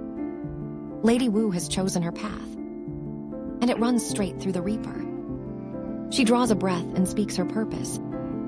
Please kill Nam Hasen, the young leader of the Thunder Clan. For me, she says, the request landing like a thrown knife. There it is, the reason she came. A noblewoman asking for the death of a clan's heir. It is the kind of request that starts wars. And she has just handed it to the one man reckless enough to fulfill it. Pyo Wol takes in the name. The Thunder Clan. Another thread in the murim's tangled web. And the Reaper, as always, considers what it will cost. The request hangs in the air between them. Lady Wu has named her target, and her price is her own peace of mind. Pyo Wol weighs it the way he weighs everything. Coldly, completely, without sentiment. A clan leader's death is no small undertaking. The Thunder Clan will not simply let their heir die. They will hunt whoever did it to the ends of the earth. But the Reaper has never feared a hunt. He has been the prey too long to start now. Yes, master, a distant servant answers, in a scene a world away. Because while Lady Wu plots in the shadows, the Thunder Clan thrives in the light. Nam Hasen rules from a position of total comfort. Young, powerful, and utterly secure. Surrounded by loyal men and inherited strength. He has no idea a Reaper's name has been spoken near his. That in itself is a kind of doom. The clan goes about its business. Drilling, scheming, expanding its reach. a machine of ambition, with Nam Hassan at the center. Confident the world bends to clans like his, Pyo Wol begins his study of the target, as he always does, from the outside in. Learning the routines, the guards, the blind spots. Patience is the deadliest weapon he owns. He watches the clan move, cataloging strengths to avoid and weaknesses to exploit. Every powerful house has a crack in its foundation. The Reaper simply has to find it. And he is very, very good at finding it. The Thunder Clan projects unity and strength, a wall of loyal swords around their young leader. It is an impressive defense against an ordinary threat. Pyo Wol is not an ordinary threat. He has unmade stronger walls than this. The clan's discipline is genuine, though. Their ranks answer instantly, without question. Whatever else they are well drilled. That will make this harder. But not impossible. Nothing is impossible to a man with nothing to lose. He maps the hierarchy carefully. Who answers to whom and how fast? A chain of command is also a chain of vulnerabilities. Cut the right link, and the whole thing falls. The Reaper notes it all, filing each detail away with cold precision. This is the work most people never see. The long, quiet preparation before the strike. It is where battles are actually won. The clan continues, oblivious. Orders given, orders followed. The daily rhythm of a powerful house. Never suspecting a shadow has memorized their every move. Nam Hassan least of all. He is too busy being the future to notice the Reaper studying his present. Understood, a subordinate replies, snapping to a command. The clan runs like a well-oiled machine, each part knowing its place. It is exactly the kind of order Pyo Wol learned to dismantle. "Are you all right?" clan leader in aide asks, fussing over their air. Nam Hassan waves the concern away. "Understood, senior brother," a disciple says elsewhere, the clan's loyalty echoing through its ranks. "Yes," sect leader another confirms, the discipline absolute. "Understood," a third answers, the chain holding firm. It is a fortress built of obedience. And obedience has its own weaknesses. Men who only follow orders rarely think for themselves. And a clan that cannot think is a clan that can be tricked. Every strength he sees, he turns into a plan. The Thunder Clan believes itself untouchable. Do what? A guard scoffs later, when the first sign of trouble appears. Disbelief is always the first reaction. No one thinks the Reaper is coming for them, until he already has. Pyo Wol completes his preparations. Every angle considered, every risk weighed. And when he is satisfied, he begins. The Thunder Clan's quiet, comfortable days are over. The Reaper slips into the clan's world without a sound.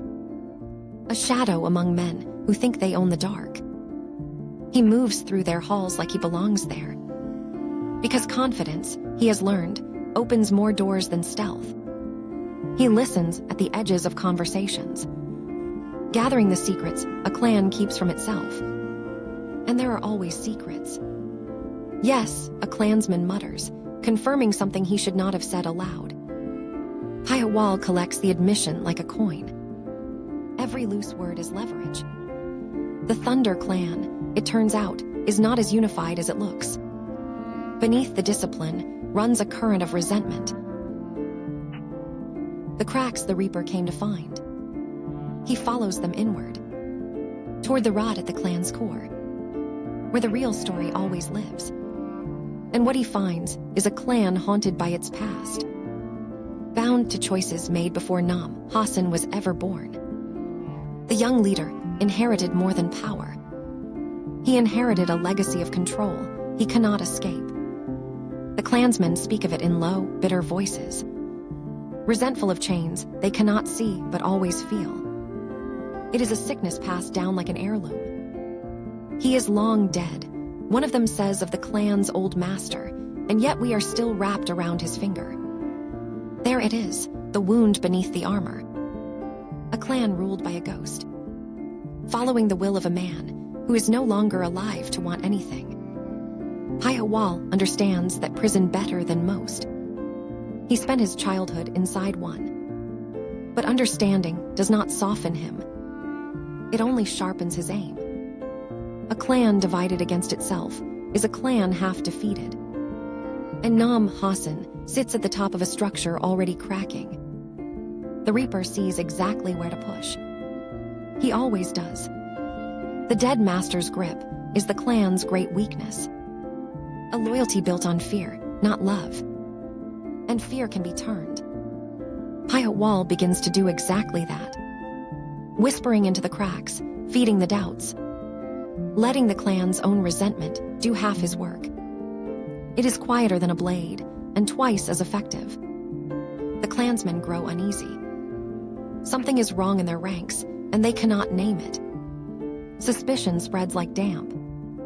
Men start watching each other instead of the gates. Which is precisely the point. A clan looking inward never sees the Reaper at the door. Nam Hassan senses the shift too late. His people are nervous, distracted, divided. And he does not understand why. He blames the wrong men, punishes the wrong faults, driving the cracks deeper with every misjudgment. Pyo Wol watches it all unfold. A craftsman admiring his own quiet work. He has not even drawn a weapon yet. And the Thunder clan is already coming apart. This is the Reaper at his most dangerous. Not in the kill, but in the patience before it. The clan's confidence curdles into paranoia. Their strength turning inward, eating itself. Exactly as he intended. Lady Wu's request is becoming a reality. One careful step at a time. Nam Hassan's days are numbered now. He simply does not know the count has begun. The Reaper draws the noose slowly, savoring the long approach. He has all the patience in the world. And the clan has run out of time. Soon the whispers will become a strike. The doubt will become a death. And the haunted clan will lose its young master to a ghost far more real than the one they already serve. Pyo Wol settles into position. Everything in place, every piece moved. And the Thunder clan braces for a storm it cannot see. Without warning, and then at last he moves. But the murim is not a place where actions stay hidden for long. The Reaper's growing body count has started a different kind of hunt. In the halls of power, investigators are at work, trying to put a face to the ghost, killing their peers. I will, an agent vows, taking up the impossible task. Finding the Reaper has become a priority for the great sex. Sianha, come in, a leader calls, summoning a trusted subordinate. The investigation needs its best people, because the threat has grown too large to ignore. Sianha enters, sharp-eyed and capable. The kind of operative sent when failure is unacceptable. Moments later, the clan lays out what little they know, which is frighteningly little. The Reaper leaves no witnesses and no trail, only bodies and questions. They pore over every scrap of evidence, searching for a pattern in the slaughter, anything that might point toward a name. So far, the shadows have kept their secret. The leaders grow frustrated. Powerful men are not used to being outmaneuvered by a phantom. They want answers, and they want them now. But the Reaper does not cooperate with deadlines. Still, the investigators press on. That is correct. One confirms, piecing together a fragile theory. They have found a single thread to pull. We can crush them in a flash, a hothead boasts, once we know who they are. The confidence is premature. They do not know who the Reaper is, and that is the whole problem. Still, one detail has surfaced. A signature buried in the killer's technique. The way he moves, the way he strikes. It carries the fingerprints of a particular school. And that narrows the field just slightly. The investigator sees on it. A single clue is better than none. They begin to trace the style to its source. hoping it leads them to a name at last. Pyo Wol, of course, anticipated this. He has always known his borrowed arts could betray him. The techniques he stole carry their own history, and history can be followed backward. It is a risk he accepted long ago. Every weapon cuts both ways. The Reaper simply stays a step ahead of the investigation. As he stays ahead of everything, the clue points toward a famous sect, one whose martial arts are known across the murim. And that revelation sends a ripple through the inquiry. If the killer fights like them, is he one of them? Or did he steal from them? Either answer is dangerous. The investigators chase the implications, drawing the great sects deeper into the mystery. The Reaper's hunt is becoming everyone's problem, exactly as a phantom's hunt tends to do. Suspicion now falls on a venerable name, and the politics grow more tangled by the hour. No one wants to accuse a powerful sect, but no one can ignore the evidence either. The murim tightens like a fist, everyone watching everyone, and the Reaper moving freely through the gaps. Seonha throws herself into the work, methodical, relentless, unwilling to fail. If anyone can find the ghost, it is her. But the ghost has decades of practice and not being found. The investigation grinds forward, one small clue at a time, while the Reaper continues his own quiet campaign. Two hunts circling, neither yet aware how close they run. It is only a matter of time before they collide. And when they do, the murim will shake. For now, the pieces keep moving, a single thread in an ocean of unknowns. It is as difficult as finding a needle in a haystack, one investigator sighs. The only clue is that they use a martial art of the Ching Chung sect. And so the search narrows to that famous name, dragging the Ching Chung sect toward the center of the storm, right where the Reaper has been steering it all along. But who could the culprit be? An investigator wonders aloud. Could it really be that man, Pyo Wol? And there it is, the name spoken at last. The ghost is starting to take a shape. Then, the murim's careful detective work has finally produced a suspect. A beat later, the name behind the shadow. Once a name is spoken, it cannot be unspoken. The hunt has a target now. But suspecting the Reaper and stopping him are very different things. The investigators feel the weight of what they have uncovered. This is no rogue killer. This is something far worse. A man with a purpose, a method, and nothing to fear. The realization spreads alarm through the ranks. And alarm in the murim quickly turns to anger. They trace his techniques, the borrowed shadow arts, back to their roots. Every clue sharpening the picture. The Reaper is real, and he is close. Tempers fray as the danger becomes undeniable. Powerful men do not handle fear gracefully. They lash out, looking for someone to punish. And the nearest target is the sect tied to the killer's style. Accusations begin to fly. The Ching Chung sect finds itself under suspicion, guilty by the association of a stolen technique. Unforgivable, someone spits, the politics turning poisonous. The murim starts tearing at its own seams. Exactly the chaos a Reaper thrives in. Old rivalries seize the excuse. Grudges dressed up as justice.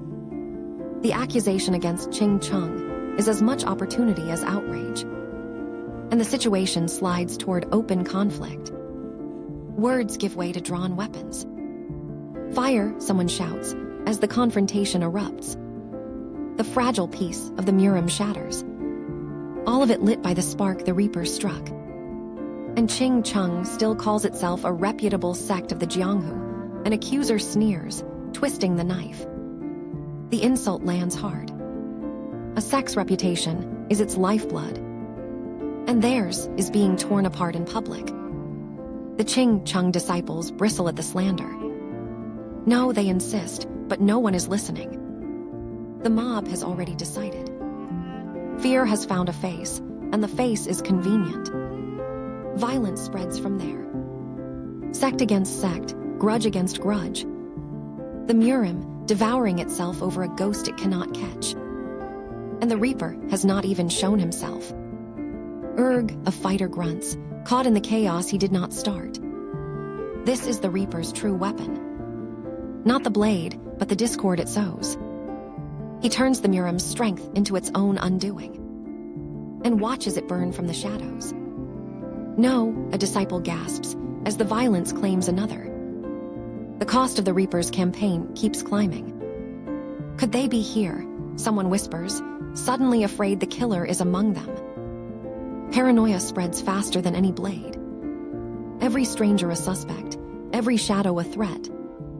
The murim has never felt so vulnerable. And one man did all of it. Without raising his voice or revealing his face.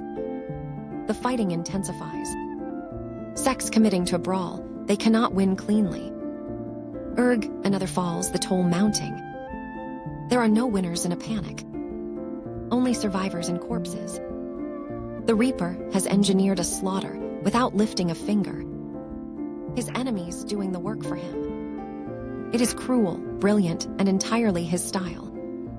The murim reels under the weight of its own fear. Alliances burning, trust collapsing. The proud houses humbled by an invisible hand. And still, no one can lay that hand on the Reaper. Senior brother, a disciple cries, searching for his fallen kin in the chaos. The human cost is everywhere. Real grief beneath the political games. That is the part the schemers always forget. Pyo Wol knows it better than anyone. He was one of those people once. Now he makes sure everyone shares the lesson. And the murim learns it in fire and blood. As the murim tears at itself, Pyo Wol keeps moving toward his own ends. The chaos is a cover, not a goal. He has people to find and debts to collect. And the confusion makes both easier. He slips between the warring factions like smoke, untouched by a fight he started. Every door opens for a man no one can see. Yes, Mom, a servant answers somewhere, life going on amid the madness. Pyo Wol follows his leads to quieter places, where the truth hides from the noise. And there, he encounters someone unexpected. A face that does not fit the present. Recognition flickers between them. The dangerous kind that reaches into the past. This person knows him, or knew him, from a time Pyo Wol left buried. He goes very still, the way he does when something matters. Moments later, the past is the one thing he cannot kill. It simply keeps finding him. The stranger stares, disbelief breaking across their face. Some ghosts, it seems, walk on both sides. You are from back then, they breathe, the recognition landing like a blow. The years he does not speak of. This person was there, in the dark with him. A survivor of the same cruelty. Pyo Wol weighs the encounter carefully. A shared past can mean an ally or a loose end. He has learned not to assume which. The two of them take each other's measure. Two products of the same darkness, meeting in the light. There is history here, heavy and unspoken. And history, with Pyo Wol, is never simple. The reunion, if it can be called that, is tense. Neither sure where the other stands. But it cracks open a door to the truth. Someone who remembers the old days, remembers the old players. And the Reaper needs exactly that knowledge. The conversation turns to names and grudges.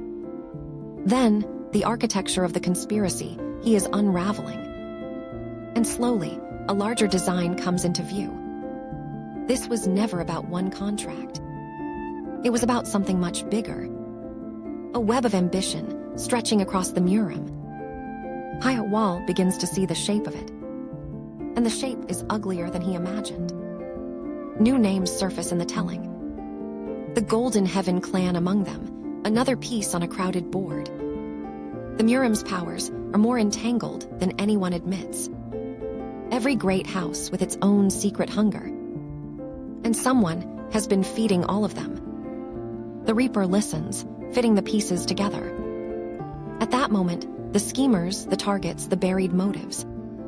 It is a masterwork of manipulation, and he is determined to take it apart. The truth, when it comes, is a confession of ambition. A mind that plays sex against each other like game pieces. Using grudges as gravity, pulling everyone into orbit. It is cold, it is patient, it is familiar. The Reaper recognizes a fellow strategist, even an enemy one. And the plan, it turns out, runs through the Thunder Clan's young leader. Because I need the Ching Chung sect for my plan, the schemer explains. Do you have grudges against our sect? I have grudges against both the Ching Chung sect and the Amei sect. There it is, the motive laid bare. An old hatred dressed up as strategy. Two great sects marked for ruin by one patient enemy. And the Reaper has stumbled into the middle of it. Pyo Wol absorbs the revelation without expression, filing it with everything else he has learned. The conspiracy is vast, but vast things have many seams. And he has a blade for every one of them. The schemer's grudges become the Reaper's roadmap.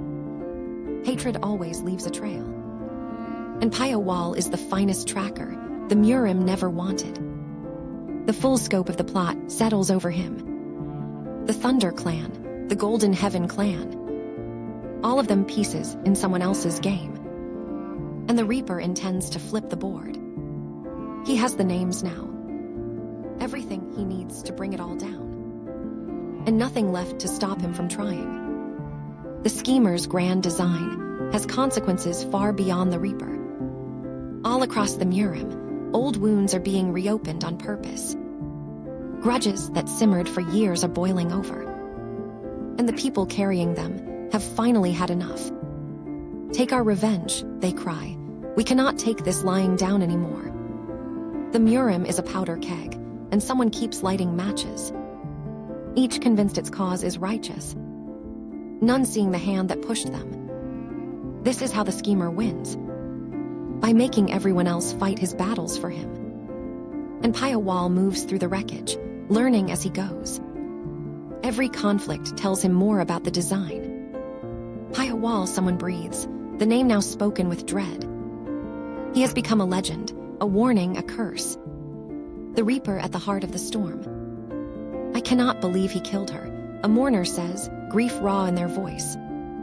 Without warning, the violence has claimed someone who mattered. Loss does not care who started the war. It only collects. The murim drowns in its own bloodshed. I will punish you personally for the grave sin of mocking the great Amei sect. A master vows, fury barely contained. The Amei sect, too, has been dragged into the chaos. Another proud house spoiling for a fight.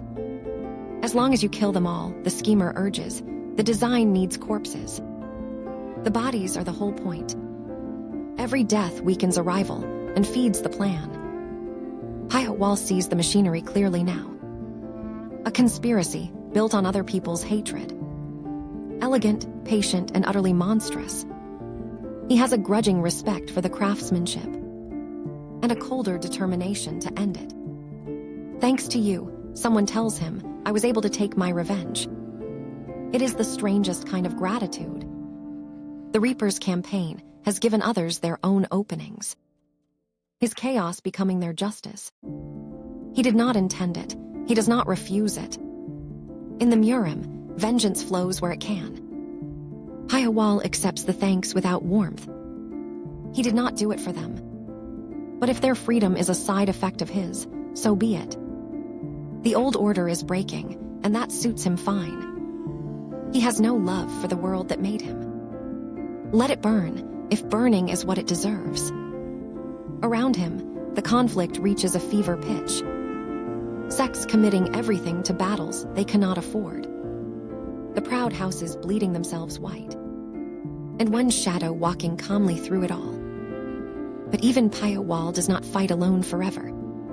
There are others swept into his orbit. People who chose his side, or had it chosen for them. And in the chaos, some of them fall. That is the price of standing near a Reaper. The storm does not spare allies. A battle erupts that even Pyo Wol cannot fight everywhere at once. And his people pay for the gaps. One of them makes a choice. The kind that cannot be taken back. To hold the line so the others can live. I will not stop, he says, planting himself in harm's way. It is the bravest thing a doomed man can do. He stands against impossible odds, buying time with his own life. And he does it without hesitation. The battle closes around him. His comrades forced to watch, unable to save him. This is the cost the schemer never tallies. The good men spend to feed his ambition. Pyo Wol feels the loss, in his own muted way. He has lost people before. It never gets easier. The old fighter holds his ground to the end, refusing to break, refusing to run. And when the moment comes, he meets it with grim humor. The only armor a dying man has left. He looks to the younger ones he is saving, and passes them his final, fierce blessing. A torch handed off in the dark. Live, he tells them, carry it forward. It is the last order he will ever give. Moments later, it is always in times like these that an old guy like me gets to go first. Huh, he laughs. Since you are still young, you ought to try and live a longer life. Make sure you live long and lead the Black Cloud Corps well. The old fighter's sacrifice buys the others their escape. But it leaves a hole nothing can fill. His comrades carry on, heavier than before. Grief riding on every step. Pyo Wol knows that weight intimately. He has carried his own version since he was a boy. Loss is the one constant in his life. It taught him everything he knows. The survivors regroup in the aftermath, counting who is left and who is not. The math is always cruel after a battle. And this one took someone they loved. They steel themselves to keep going, because stopping now would make the death meaningless. The Reaper gives them space to mourn, in his own silent, watchful way. He understands that grief needs its moment. Even in the middle of a war, there is a name for what they are feeling. A word for the deepest loss a person can know. The story pauses to sit with it, because some wounds deserve to be named. It is the kind of pain that reshapes a person, that hollows them out and rebuilds them harder. Pyo Wol was rebuilt that way long ago, and he sees it happening to those around him now. They are becoming something colder, the way survivors always do. At that moment, the war is changing everyone it touches. Oh, okay, one of them manages, barely holding together. They press forward through the pain, because the enemy will not wait for them to heal. The conspiracy grinds on, indifferent to their loss. And so they must too. Pyo Wol channels the grief, the only way he knows, into the work. Every loss sharpening his resolve. I swear on this, someone vows, grief hardening into oath. There is a term known as bereavement, the story reflects. It describes the most horrible feeling of loss in the world, the sadness of a parent losing their children. It is the wound, the center of so much of this. The grief that drives people to seek out Reapers. He is inside, but a scout reports, hesitating at a threshold. The hunt moves to a new target. Another name on the long, bloody list. The trail leads toward a man called Jinpyong. Another thread in the conspiracy's weave. Pyo Wol approaches with his usual care. No target is taken for granted. He learned that the hard way, more than once. The scouts mark the dangers ahead, and the Reaper weighs them coldly. There is always a way in. He only has to find it. The approach brings him face to face with unexpected company. Moments later, the murim is full of strange players. And not all of them are enemies. Some are simply survivors, like him. Amitabha, a monk in tones, a note of peace in a violent world. Even here, faith persists. A reminder that not everyone chooses the blade. Pyo Wol respects it, in his distant way. He simply walks a different road. Is it all right for you to betray your client so easily? The Reaper presses an informant. Isn't credibility everything to a vagrant group? It is a sharp question, asked by a sharp man. The informant squirms under it. Loyalty, it turns out, has a price. And Pyo Wol always knows how to pay it. Information changes hands.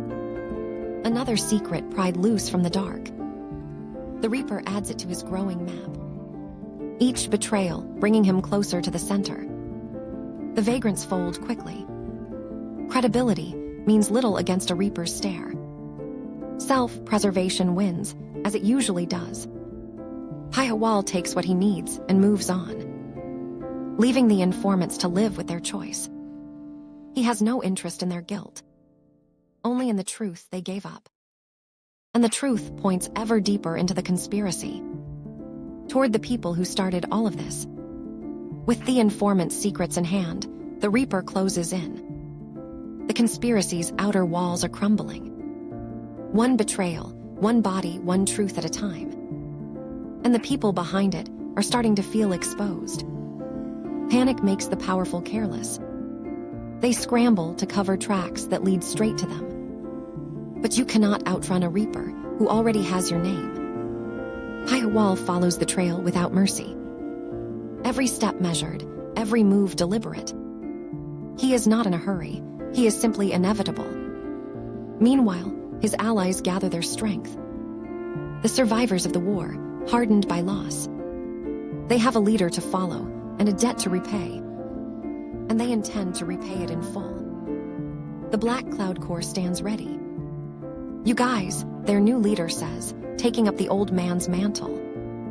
The torch has been passed, and the ones carrying it will not let it fall. They rally around Pyo Wol's purpose. Their grief forged into resolve. This is no longer just one man's revenge. It has become a reckoning. The Reaper accepts their loyalty without ceremony. He never asked for followers. But he will not turn away those who choose to stand with him. Especially not now, with the end so close.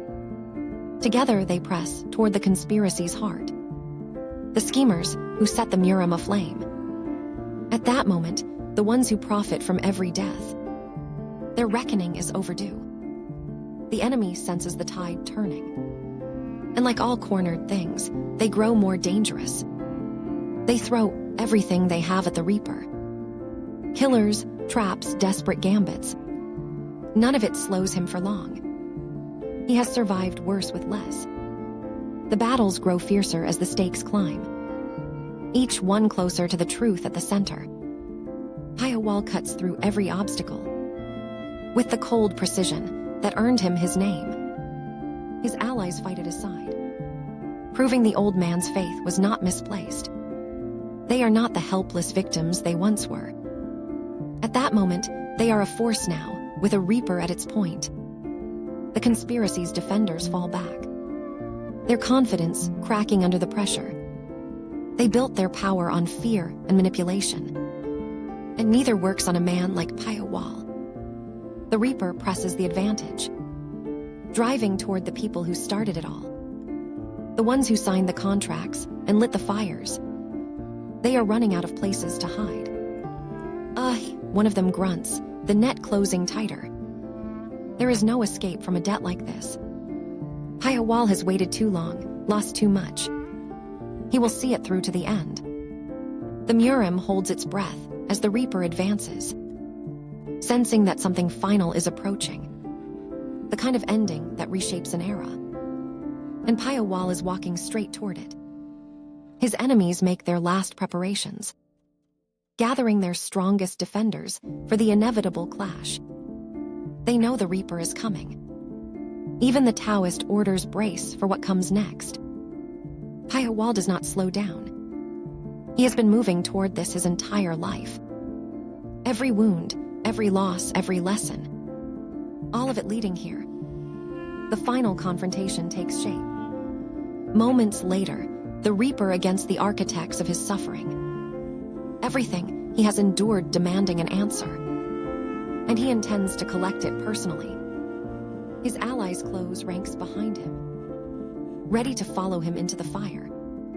Whatever waits at the center, they will face it together. The Black Cloud Core and their Reaper. The storm breaks at last, and Pyo Wol steps into the heart of it. To finish what was started the day, they stole his childhood. At the center of the storm, the conspiracy's masters wait.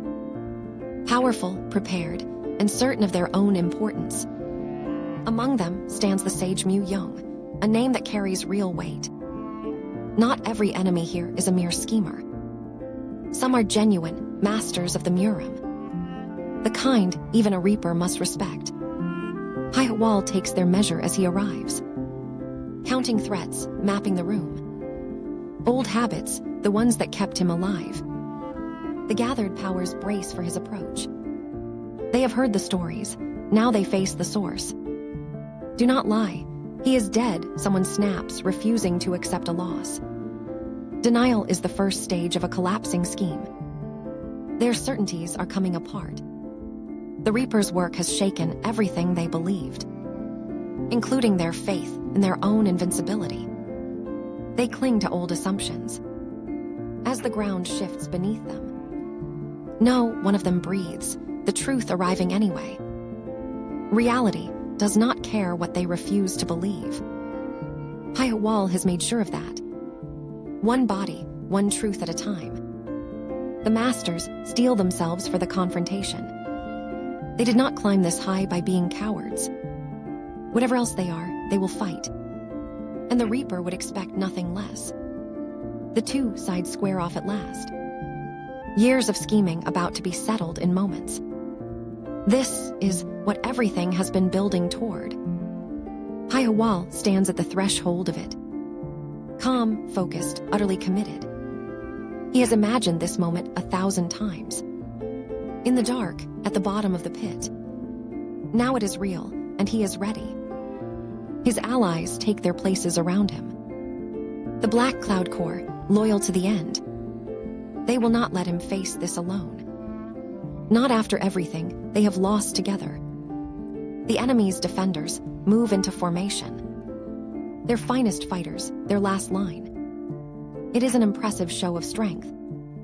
But strength has never been enough to stop him. The tension stretches to its breaking point. Every fighter waiting for the first move. The whole murim balanced on a knife's edge. And then the edge gives way. Violence erupts across the gathering. The final battle joined at last. Pyo Wol throws himself into the heart of it. Everything he is, unleashed at once. The 72 hard waves, the splitting thunder. Every art he stole and forged, turned on his enemies. He is a storm given human shape. And the conspiracy's defenders learn what that means. His allies fight beside him with everything they have, honoring the dead by refusing to fall. The battle rages across the gathered powers. Master against master, will against will. And at the center, the Reaper carves his path toward the people who made him. Moments later, toward the answer he has chased his whole life. Nothing will stop him now. The enemy throws their strongest at him. And the strongest is not enough. One by one, the architects of his suffering fall. A master gasps, undone by the very weapon he helped create. The irony is total and entirely deserved. They built a Reaper to do their killing. And now the Reaper has come for them. The final pieces of the conspiracy collapse. Everyone has finally gathered. Someone observes, the whole reckoning assembled in one place. The murim's hidden war, dragged into the open at last. And settled, the only way it ever could be. In blood, by the hand they forged. Pyo Wol stands amid the wreckage of his enemies. The contract that began it all finally answered. Not with mercy, but with justice of the harshest kind. The Reaper of the drifting moon has had his reckoning. And the murim will never forget the cost. But the conspiracy has one last card to play. The masters did not gather here without a final gambit. As the battle turns against them, they spring it. A trap years in the making. The air itself seems to shift around the Reaper. Even he feels the danger of it. This is no ordinary technique. It is a killing art reserved for exactly this moment. The enemy commits everything to it. Their last, desperate bid to stop the unstoppable. "Are you up for this?" the trap seems to ask, closing around him. Pyo Wol reads the threat in an instant. The way he has read every threat before. They unleash the inescapable heavenly net, a trap meant to catch even a Reaper. The technique blooms around him, total and merciless. For a moment, even Pyo Wol is caught. The murim holds its breath. Has the Reaper finally met his match? The enemy dares to hope. "What?" one of them gasps as the impossible happens. Because Pyo Wol has been escaping inescapable things his whole life. The blood shadow group. A net, however heavenly, is just one more cage. And he has never met a cage he could not break. He turns the trap against its makers. Their masterstroke becoming their final mistake. The Reaper slips the net and answers in kind. Swift, cold, and absolute. The enemy's last gambit collapses. And with it, their last hope. "Get away," someone screams, far too late to matter. There is no getting away from the Reaper of the drifting moon. He has chased this reckoning across a lifetime. A beat later, he will not be denied at the finish. The conspiracy that stole his childhood lies in ruins. Its architects scattered, broken, or dead. And Pyo Wol stands at the center, victorious and unbowed, the boy from the pit who became the murim's nightmare. But this is only the beginning of his legend. The best, as they say, is saved for last.